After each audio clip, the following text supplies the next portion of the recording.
Cricket বোর্ডে বিন্দুমাত্র সংস্কার হয়নি। প্রচণ্ডভাবে দৃশ্যমান হচ্ছে রাজনৈতিক প্রভাব ও সিন্ডিকেট গড়ে তোলার প্রবণতা।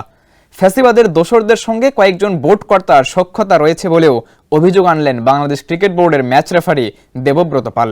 বিসিবির গঠনতন্ত্র সংস্কার করে দ্রুত নির্বাচনের দিকে ধাবিত হওয়ার পরামর্শ দিলেন ক্রিকেটার্স ওয়েলফেয়ার অ্যাসোসিয়েশন অব বাংলাদেশের সাবেক এই সাধারণ সম্পাদক। মিরপুরে দেবব্রতের কথা শুনেছেন সহকর্মী সাজ্জাদ খান। কালবেলার মুখোমুখি ক্রিকেট অন্তপ্রাণ একজন মানুষ, সাবেক প্রথম শ্রেণীর ক্রিকেটার, দীর্ঘদিন ধরে ম্যাচ রেফারির দায়িত্ব পালন করছেন ক্রিকেট সংগঠক দেবব্রত পাল। আজ কালবেলা স্পোর্টস মুখোমুখি হয়েছে দেবব্রত পালের। শুনবো বাংলাদেশ ক্রিকেট বোর্ড কেমন চলছে, কেমন আছে বাংলাদেশের ক্রিকেট। আসলে আমরা যদি দেখি যে বোর্ড সভাপতি মহোদয়ের দায়িত্ব নেওয়ার পরেই কিন্তু যেই পদগুলো শূন্য ছিল, অনেক পরিচালক পদত্যাগ করেছেন, ওই শূন্য পদগুলোতে কিন্তু পর্যায়ক্রমে নির্বাচনের ব্যবস্থা করলে বোর্ড কিন্তু আরও সুন্দরভাবে রান হতো। আমার মনে হয় এই জায়গাটায় আমাদের বোর্ড সভাপতির ফোকাস করা উচিত ছিল এবং টোটাল বোর্ডের। সবচেয়ে আশঙ্কার ব্যাপার কি, আপনি দেখবেন এখন বর্তমান পরিচালকরা তারা তো শূন্য পদগুলোতে নির্বাচন পরিচালকরা দেননি, তারা নিজেরাই এক একজন 3-4টা কমিটির চেয়ারম্যান হয়েছেন, যেটা কিন্তু একবারেই অভূতপূর্ব। এই ধরনের নজির কিন্তু বাংলাদেশ ক্রিকেটে নেই। যেই 5ই আগস্টের পর আমরা যে বিপ্লব দেখতে পেয়েছি, সেই বিপ্লবের পর তারা কিন্তু আরও বেশি দায়িত্ববান হয়ে গেছেন। তারা কিন্তু গত 15 বছর ক্রিকেটটাকে রান করেছেন, যে ক্রিকেটটা কিন্তু আমাদের সামনের দিকে তো যায়নি, বরঞ্চ আমরা অনেক পিছিয়েছি। তারা 5 তারিখের পর এসে কিন্তু আবার আরও অধিকতর দায়িত্ব পেয়েছেন। সো যেটা হওয়ার কথা সেটাই কিন্তু হচ্ছে, ক্রিকেটের পারফরমেন্সটা নিচের দিকে যাচ্ছে। বর্তমান প্রেসিডেন্ট কিন্তু অনেক চেষ্টা করছেন, বাট আপনি যখন পুরাতন সেটআপটা রয়ে গেছে, তারা তো সামনের দিকে এগিয়ে নিয়ে যাওয়ার জন্যে সেই চেষ্টাটা তো করছেন না, যে কারণে বোর্ড সভাপতিও খুব একটা এগিয়ে যেতে পারছেন না। এটা তো একটা টিম ওয়ার্ক। সো আমার মনে হয় সেই টিম ওয়ার্কটা তো হচ্ছেই না, বরঞ্চ টিম ওয়ার্কটা আরও বেশি পিছিয়ে যাচ্ছে।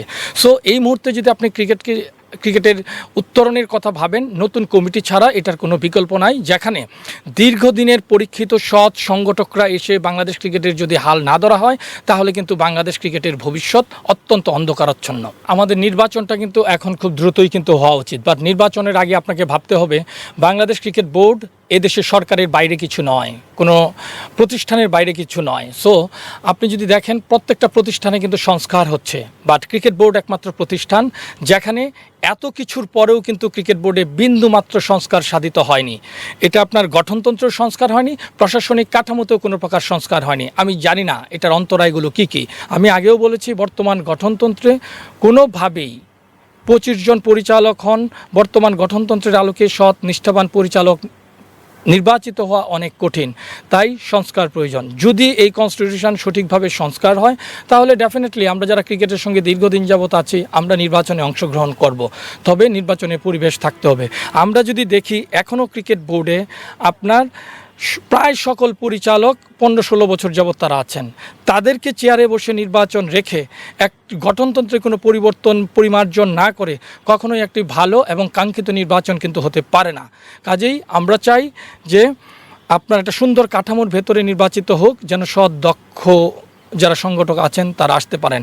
আপনি দেখবেন আমাদের ক্রীড়া উপদেষ্টা মহোদয় এই ব্যাপারে, ক্রিকেট বোর্ডের নির্বাচনের ব্যাপারেও কিন্তু অত্যন্ত আন্তরিক আছেন। আমরা চাই একটা সুন্দরভাবে, যদি প্রয়োজন হয় আইসিসির সঙ্গে যোগাযোগপূর্বক একটা অ্যাডহক কমিটির মাধ্যমেও কিন্তু একটা পরিচালনা পর্ষদ হতে পারে। আপনি দেখেন সামনে কিন্তু জাতীয় নির্বাচনও রয়েছে। সো সব কিছু মিলিয়ে কিন্তু আমাদের একটি খুব কঠিন সময় অতিক্রম করতে হবে। সো কঠিন সময়ে ক্রিকেটের যোগ্য ব্যক্তিদের নিয়ে যদি একটা ইন্টেরিয়াম বোর্ড করেও যদি চালানো যায় আইসিসির মতামত সাপেক্ষে, তাহলে কিন্তু এটা বাংলাদেশ ক্রিকেটের জন্য অনেক ভালো হবে বলে আমি মনে করি। সৎ সংগঠকরা কিন্তু চলে আসবেন। তারপর আপনি কনস্টিটিউশন অ্যামেন্ডমেন্ট করে একটি সুন্দর নির্বাচন কাঠামোর দিকে আমরা গেলাম, এই জিনিসটা মনে হয় অত্যন্ত প্রয়োজন। তবে একটা জিনিস কি, সব কিছুতে বললাম না যে রাজনীতি থাকে, আমরা মুখে বলছি যে ক্রীড়াঙ্গনে আমরা রাজনীতি রাখবো না, বাট আমি রাজনীতির ইন্টারফারেন্সটা খুব প্রচণ্ডভাবে দেখতে পাচ্ছি, যেটা ক্রিকেটের জন্য ভালো নয়। আমরা যে ফ্যাসিবাদের বিরুদ্ধে সংগ্রাম করেছি, সেই ফ্যাসিবাদের সঙ্গে কিন্তু আবার আমরা কারো সম্পর্ক দেখতে পাচ্ছি।